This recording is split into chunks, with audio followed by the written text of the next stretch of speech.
Good morning. How are you all? I'm at Wayne Bodywood and my mobile is out of battery. But it's about 9:30 and it's Friday the 15th, I believe, of November. Yeah. It's strange, you know, because I've been helping Tyler last night with this woodsman course, and it is so interesting, everything you need to know about trees. What's Honey doing? So I feel that in supporting Tyler to do his work, I am learning so much, really. Like I was just focusing on this tree here with all the ivy growing up it. And the beautiful, look at this moss. I mean, that is just fantastic, isn't it? Lovely. But the ivy is actually, they say, a parasite. But how do they know these things? I suppose because the tree eventually no longer functions. But that doesn't mean to say that the tree didn't delight in having the ivy all around it. This way, Ebbs. Anyway, it's cold in England, actually. Well, it's cold in Warwickshire. We've had tremendous winds for this country. Probably in other countries they'd just be considered a slight breeze. And look at that, isn't that marvellous? Colours of that are just incredible. Yep. And I think it's fallen from the canopy because it's got all the seed heads on it. Yeah.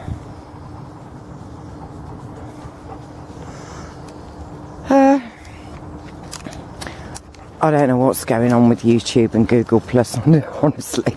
I have no idea really what I'm doing. It's like they're forcing us to become part of Google, whether we want to or not.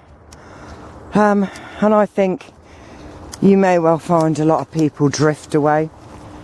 I suppose people like me who've got nothing really important to say to anybody. I mean, I'm not going to tell you that ISON is, you know, heading round the bend, or that I found the answer for what to do about chemtrails, or I found some wonderful deep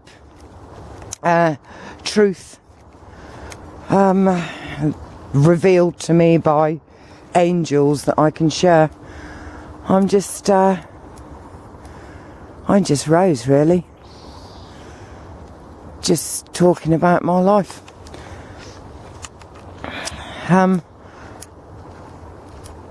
And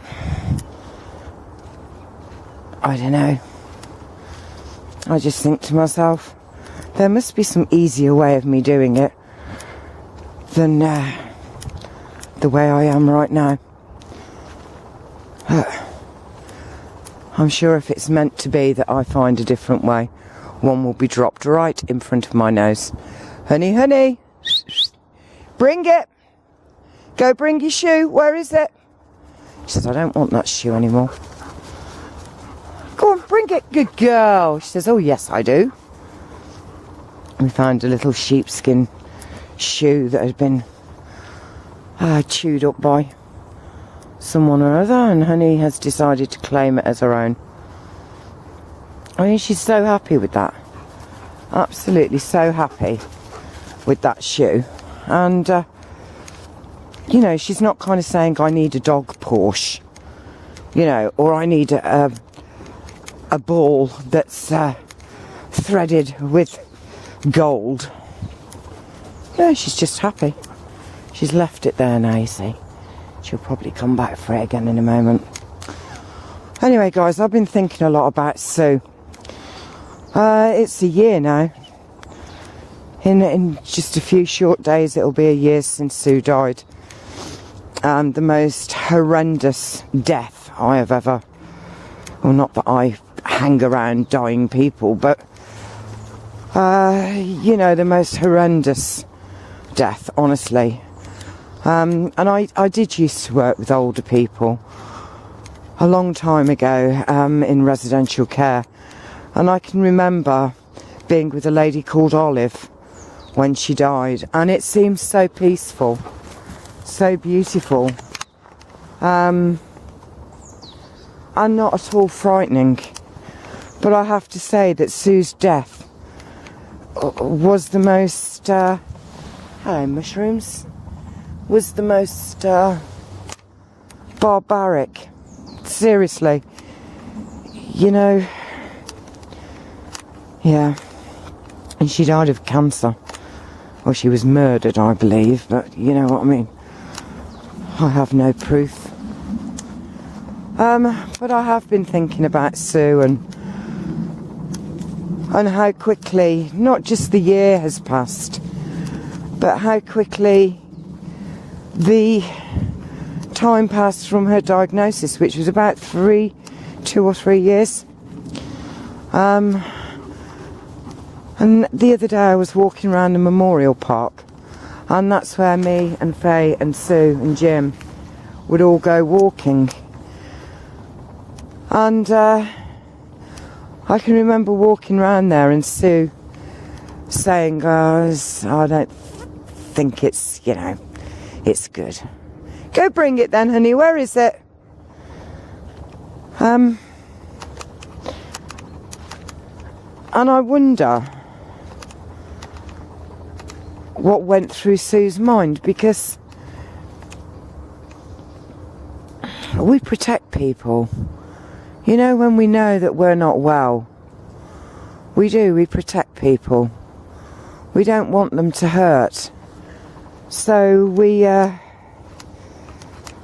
smile and we bluff and we cover up. And I think we do a lot of our thinking in our own time. I know that I am. I'm not really talking to people about how I feel. But it really does let you see this other strength of people. And you know, it's very, very weird for me, because I kind of think to myself, there's a spaniel there, which means there must be a human.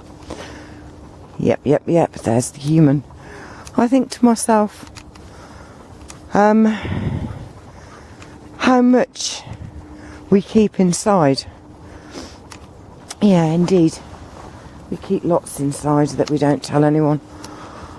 And I guess I'm kind of similar with my own situation. Hello, gorgeous. Hello. Morning.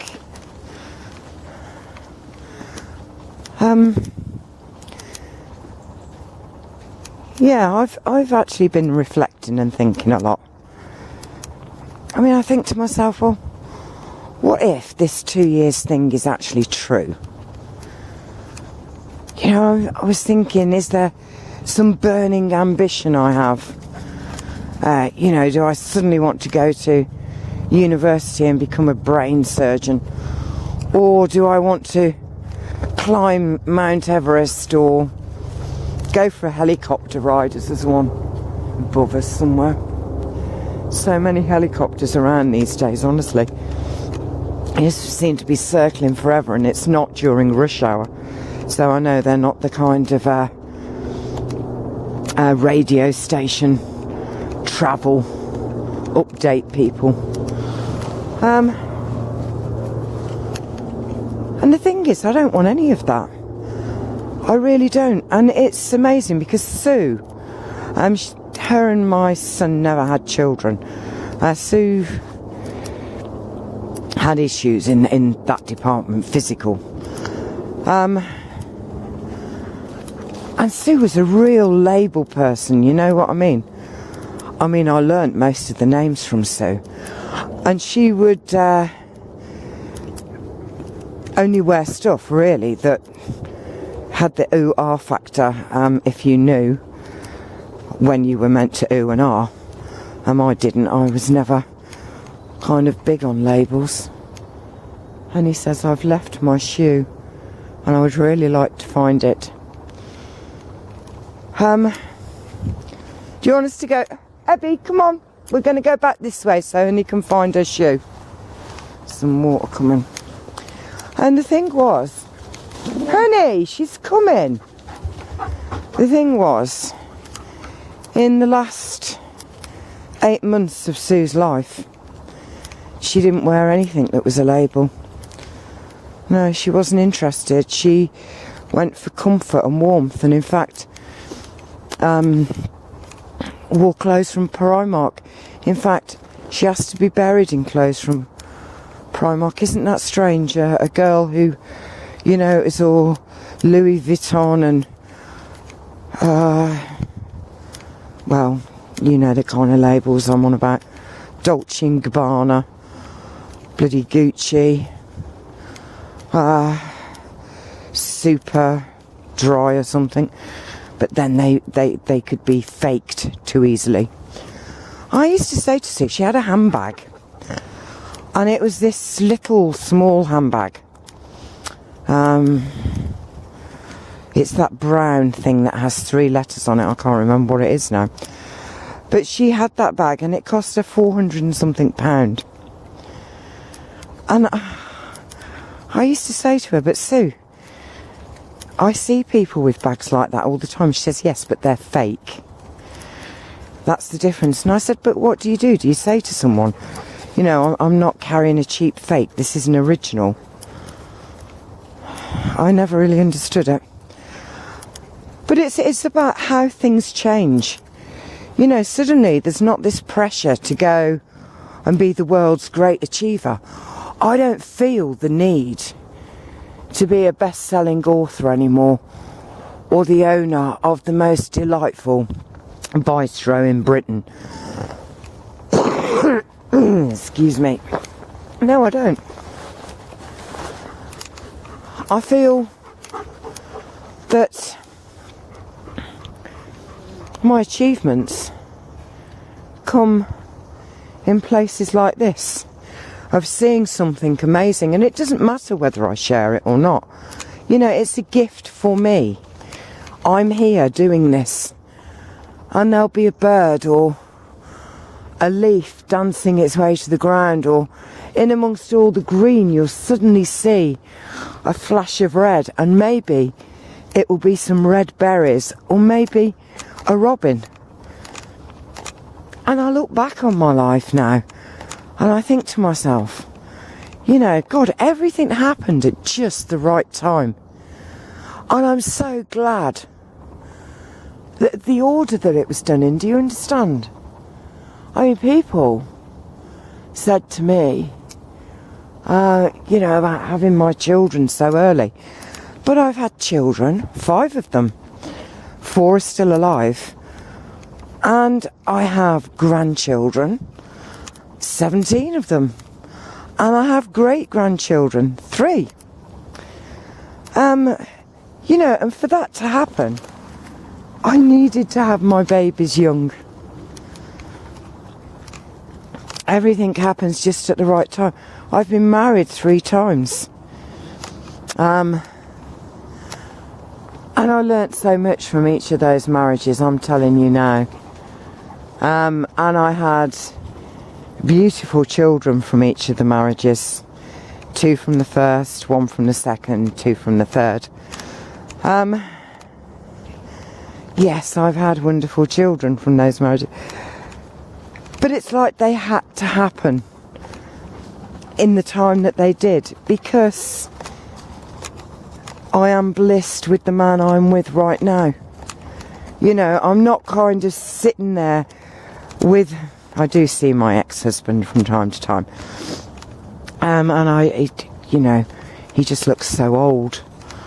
He's the same age as me. Maybe I look so old too.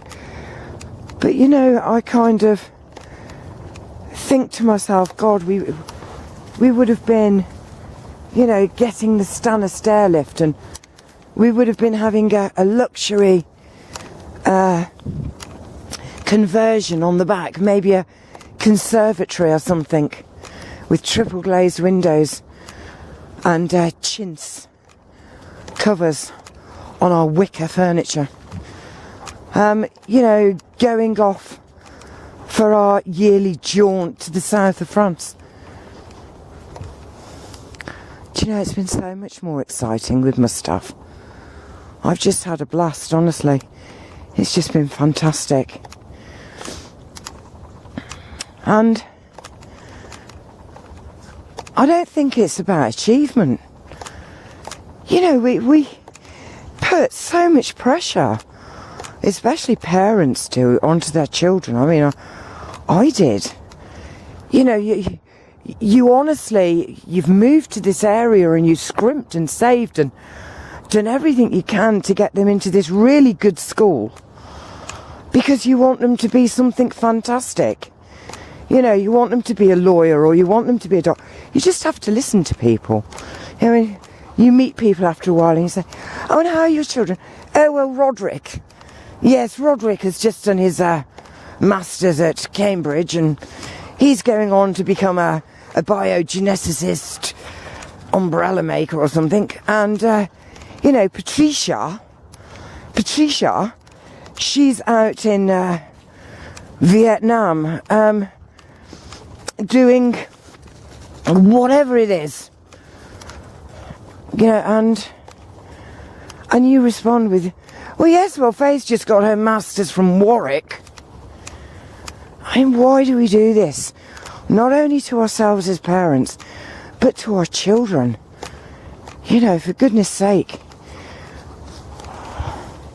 Our children just need to know that they're loved. Our children need to be brought to places like this, where they can learn without the teacher, which is this forest, saying a damn word to them.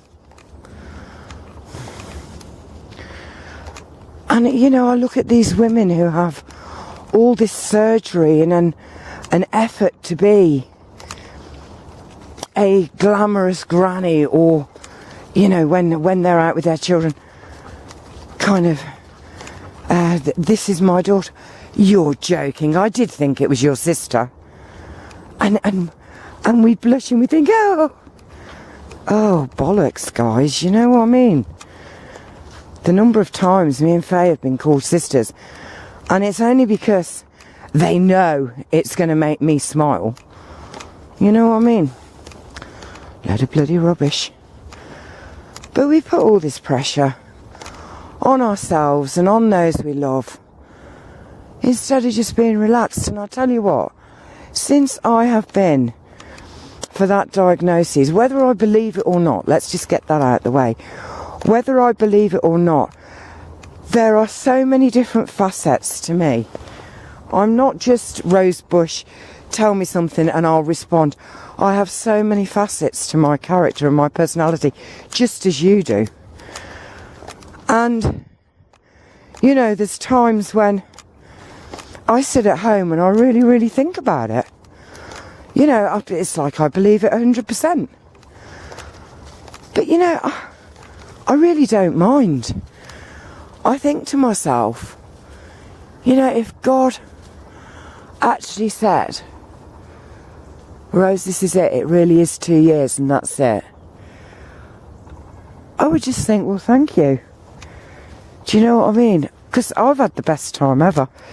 I mean, I have been through some pretty wild experiences, guys. I really have. And I have been so down, so medicated at some points in my life, that if someone asked me what my name was, I would have struggled to give an answer. But throughout it all, I've just had a great time. And I've been amazed at the achievements that I've actually achieved. You know, things like getting home from Belgium. That was fantastic. Not killing my sister when I found out she'd been having a long-term affair with my husband, and kind of advising me all the wrong things to do because she wanted to be with him and I trusted her. You know, my baby dying, my father dying, my brother dying, and my best friend dying. You know, that there's been so much, honestly. And I just think to myself, I need to focus on the experience of living. You know, it's not about whether I'm driving a yellow Porsche or a silver van or walking barefoot or with 6-inch heels on. It's about connecting with the earth and being part of everything that is. And that no matter what happens, you know that you are being guided. And as I've said before, since having this diagnosis, I honestly just feel like I've given myself totally to God. I don't mind. I mean, what is there to be frightened of? What is there to be frightened of? Nothing at all. The only thing to be frightened of is fear. And I'm not frightened of anything anymore. Seriously, I'm not. I'm not frightened of anything. So, anyway, I'm going to go. It's difficult to know what I can say on these videos.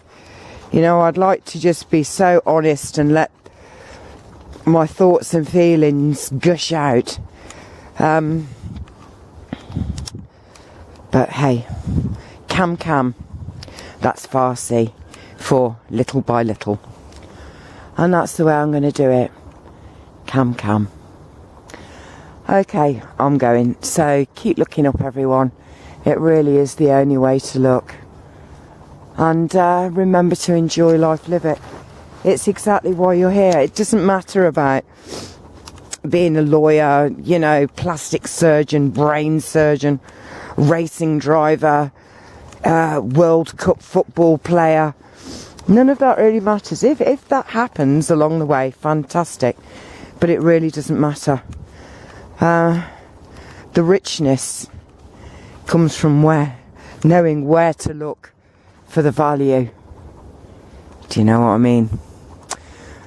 So, from Honey and Abby, who are there, and my feet, which are actually slightly cold today, it's goodbye. And I'll catch you tomorrow. And listen, guys, if I can't reply to your comments, I'm sorry. I'll get it figured out sooner or later. All right, then.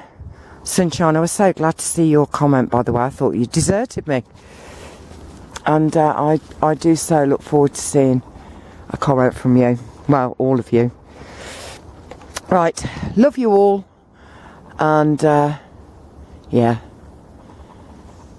Just connect, guys. That's what it's about. Bye.